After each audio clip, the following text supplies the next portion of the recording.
የዲፕሎማቶች መናኸሪያ፣ የብዙ ኤምባሲዎች መገኛ እንዲሁም ከግዙፉ የአፍሪካ ህብረት መዋና ቢሮ አቅራቢያ ላይ ዘመናዊ የመኖሪያ አፓርትመንቶችን ከቴምር ፕሮፐርቲስ ሲያሻው በዶላር የሚያከራዩት ሲፈልጉ የሚኖሩበት የማይገኝ እድል በካሬ 64200 ብር ከታላቅ የ40% ቅናሽ ጋር ተጠቃሚ ሆኖ በ60/40 አከፋፈል ለአጭር ጊዜ የሚቆይ 60%ን ለሚከፍሉ የ40% ቅናሽ አሊያም በካሬ 107000 የኢትዮጵያ ብር በ10% ቅድመ ክፍያ ቀሪውን በግንባታ ሂደት በ30 ወራት ከፍለው የሚያጠናቅቁበትን አማራጭ ይዘንሎ መተናል። ከ84 ካሬ እስከ 130 ካሬ ባለ 2 እና ባለ 3 መኝታ የመኖሪያ አፓርትመንቶችን ፈጥነው የግሉ ያድርጉ። ያስታውሱ፣ ያሉን ውስን ቤቶች ናቸው። በ0988 44 1164 ላይ አሁኑን ይደውሉ። ጤና ይስጥልን አድማጮች፣ ይህ አዋዜ ልዩ ላልሰማችሁ ነው። ከመረጃዎቹ ጋር አብርሃም መኳንንት ነኝ። ባልታሸጉ የወተት ምርቶች ውስጥ ለአደገኛ በሽታ የሚያጋልጡ ባክቴሪያዎች መገኘታቸው ተነገረ። በኢትዮጵያ ሁለተኛው የቴሌኮም አገልግሎት አቅራቢ የሆነው ሳፋሪኮም 7.2 ቢሊዮን ብር ትርፍ ማግኘቱን ይፋ አድርጓል። በሳውዲ አረቢያና በማይናማር በከባድ ችግር ውስጥ የነበሩ ናቸው የተባሉ ኢትዮጵያውያን ወደ ሀገራቸው ተመልሰዋልም ተብሏል። የ30 ዓመታት የመድረክ ትዝታዎች የተካተቱበት የጋዜጠኛና መድረክ መሪ ወንዶሰን ከበደ መጽሐፍ በድምቀት ተመርቋል። ቤትና ቦታን በመንደሩ ለተገበያዩ ሰዎች ንብረቱን ሊያጡ እንደሚችሉ ተነገረ። በሱዳን ኤልፋሽር ፈጥኖ ድራሽ ኃይሉ ባደረሰው ጥቃት 7 ሰላማዊ ሰዎች መገደላቸውም ታውቋል። ሁሉንም ጉዳዮች በዝርዝር እናስደምጣቸዋለን። አብራችሁን ቆዩ። ባልታሸጉ የወተት ምርቶች ውስጥ ለአደገኛ በሽታዎች የሚያጋልጡ ባክቴሪያዎች መገኘታቸው ተሰምቷል። የኢትዮጵያ ሕብረተሰብ ጤና ኢንስቲትዩት ባልታሸጉ የወተት ምርቶች ላይ ለአደገኛ በሽታዎች የሚያጋልጡ 4 የባክቴሪያ አይነት መገኘታቸውን ነው ይፋ ያደረገው። ሕብረተሰቡ እየተጠቀመባቸው ያሉ ያልታሸጉ ወተቶች ንጹህ ቢመስሉም በተለያየ ደረጃ ችግሮች ያሉባቸው መሆኑ ተረጋግጧል ነው የተባለው። በተደረገ ምርመራ በዚህ ሰዓት ጥቅም ላይ በሚገኙ የወተት ምርቶች 4 የባክቴሪያ አይነቶች ናቸው የተገኙት። ባክቴሪያዎቹ የኩላሊት፣ የሽንት መተላለፊያና የቆዳ በሽታን የሚያስከትሉ መሆናቸውም ተነግሯል። ባክቴሪያዎቹ ኩላሊትንና የሽንት መተላለፊያዎችን በእጅጉ የሚጎዱ ከመሆናቸውም ባሻገር የቆዳ በሽታን የሚያስከትሉ የሳምባ ምች፣ የደም ዝውውርና የቁስል ኢንፌክሽኖችና ታይፎይድን የመሳሰሉ ተላላፊ በሽታዎችን በብዛት የሚፈጥሩ ናቸው። ጥናቱ የተሰራው በማህበረሰቡ ጥቅም ላይ እየዋሉ ከሚገኙ የወተት ምርቶች ናሙና ተወስዶ እንደሆነ የጠቆመው ተቋሙ ለጥናቱ ከፍተኛ ወተት አምራች የሆኑ 6 ክልሎች ናሙና በመወሰድም ተሰርቷል። የተሰራው ጥናት በፋብሪካ የተቀነባበሩትን የወተት ተዋጽኦችን ያካተተ እንዳልሆነም ተነግሯል። አምራቾች፣ ነጋዴዎችና በግብርናና በጤና ዘርፍ ላይ ያሉ ባለሙያዎችና የስራ ኃላፊዎች ከምንጊዜውም በላይ ተናበው ለመፍትሄው መረባረብ እንደሚገባቸውም ተገልጿል። በኢትዮጵያ ሁለተኛው የቴሌኮም አገልግሎት አቅራቢ የሆነው ሳፋሪኮም ኢትዮጵያ 7.2 ቢሊዮን ብር ገቢ ማግኘቱን አስታወቀ።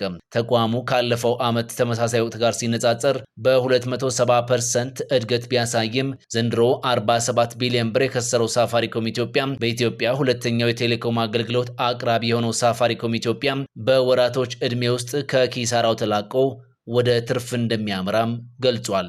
47 ቢሊዮን ብር የከሰረው ሳፋሪኮም ኢትዮጵያ በ2 ዓመት ውስጥ ወደ ትርፋማነት እንደሚሸጋገር የኩባንያው የሥራ ኃላፊዎች ናቸው የገለጹት። ኩባንያው የሚመራበት በጀት ዓመት መጠናቀቁን በማስመልከት ይፋ የተደረገ መረጃ እንደሚያመላክተው የሳፋሪኮም ኢትዮጵያ ገቢ ባለፈው ዓመት 2.7 ቢሊዮን ብር የነበረ ሲሆን ዘንድሮ 7.2 ቢሊዮን ብር ደርሷል። የሳፋሪኮም ኢትዮጵያ ገቢ ካለፈው ተመሳሳይ ወቅት ጋር ሲነጻጸር በ270% እድገት እንዳሳየ ነው የተመላከተው። ኪሳራው በአብዛኛው ኩባንያው በሚገኝበት ከፍተኛ የኢንቨስትመንት ምዕራፍ ከሚጠበቀው ጋር የተስማማ ነው የተባለ ሲሆን ከዚህ በተጨማሪ የኢትዮጵያ መንግስት በሐምሌ 2016 ዓ.ም ተግባራዊ ያደረገው የውጭ ምንዛሬ ግብይት ስርዓት ለውጥም በኩባንያው ላይ ተጽዕኖ ማሳደሩ ተነግሯል። በዚህ ሰዓት የሳፋሪኮም ኢትዮጵያ የደንበኞች ቁጥር 8.8 ሚሊዮን ደርሰዋል።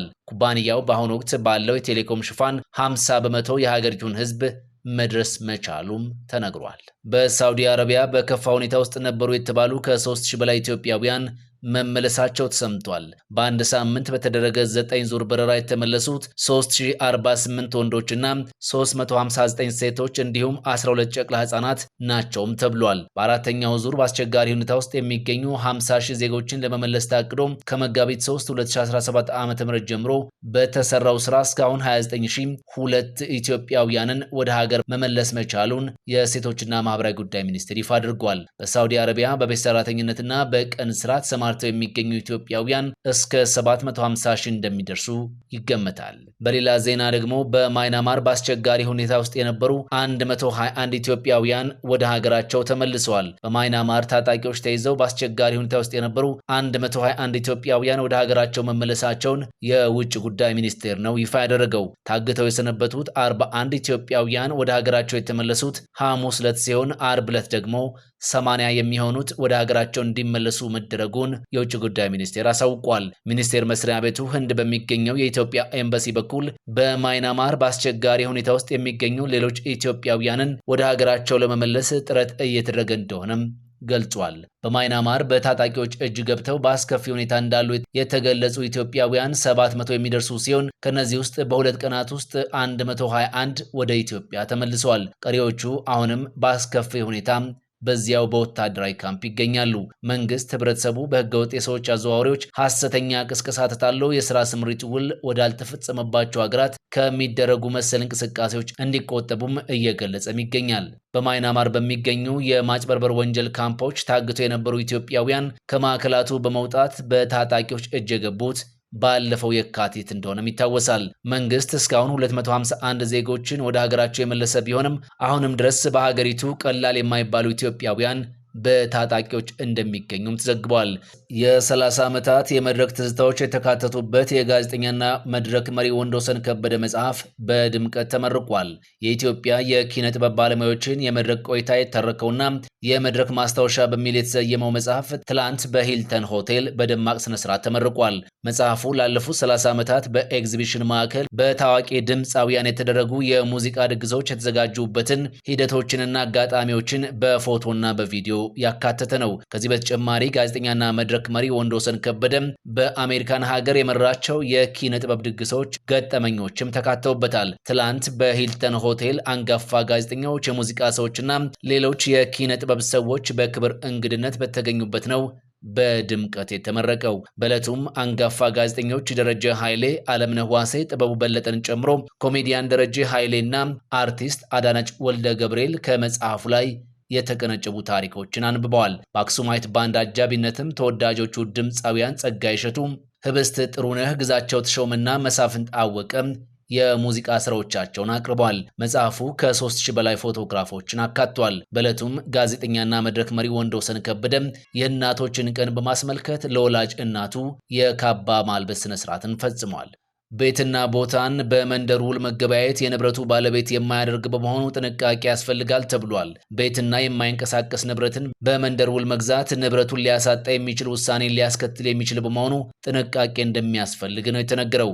ይህንን ውል ብቻ ተከትለው በዚህ ውል ቤትና ቦታ የሚገዙ ግለሰቦች በመኖራቸው ጥንቃቄ እንደሚያስፈልግ በሕግ ባለሙያዎች ይነሳል። በመንደር ውል የተገዛው ቤት አሊያም ቦታ ስሙ ሳይዞር ሻጩ ግለሰብ በዕዳ ቢያዝና በፍርድ ቤት ውሳኔ ቢሰጥበት ቦታው ተሽጦ ለዕዳ መክፈያ ይሆናል። በዚህ ሰዓት በመንደር የተፈረመው ውል ንብረቱን ከመሸጥ አያድነውም እንደማለት ነው። በዚህ መንገድ ንብረት ያጡ ግለሰቦች በመኖራቸው ነው የሕግ ባለሙያዎች ጥንቃቄ ይደረግ እያሉ ያሉት። የመንደር ውል በሕግ ፊት የሚጸና ባለመሆኑ ተንቀሳቃሽ ያልሆነ ንብረት ግዥ ሲፈጸም በውልና ማስረጃ አሊያም በሰነዶች ምዝገባና ማረጋገጫ ጽሕፈት ቤቶች ብቻ መሆን እንደሚገባው በባለሙያዎች ይመከራል። የማይንቀሳቀስ ንብረትን በመንደር ውል መግዛት የሕግ ተቀባይነት እንደሌለው ይታወቃል።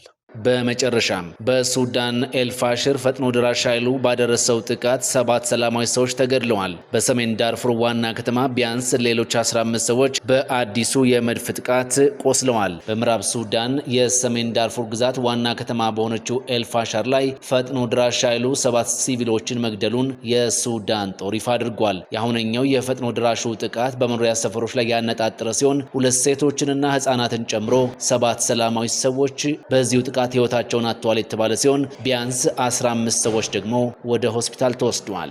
ሰራዊቱ በተጨማሪም በከተማው የፈጥኖ ደራሽ ኃይሉ ጥቃት 9 ሰዎች መግደሉን ተናግሯል። ለአምስቱ የዳርፉር ግዛቶች ቁልፍ የሰብአዊነት ማዕከል በሆነችው ከተማ ውስጥ ስላለው ሁከት ዓለም አቀፉ ማህበረሰብ ማስጠንቀቂያ ቢሰጥም ኤልፋሻር ከግንቦት 24 ጀምሮ በሱዳን ጦርና በፈጥኖ ደራሽ ኃይሉ መካከል ከፍተኛ ጦርነት እየተካሄደባት ይገኛል። የተባበሩት መንግስታትና የሀገር ውስጥ አሃዛዊ መረጃ እንደሚያመላክቱት ከ20 ሺህ በላይ ሰዎች ተገድለዋል፣ 15 ሚሊዮን ደግሞ ተፈናቅለዋል። ሌሎች ለጉዳዩ ቅርበት አለን የሚሉ አካላት ደግሞ የሟቾቹን ቁጥር እስከ 130 ሺህ ያደርሱታል።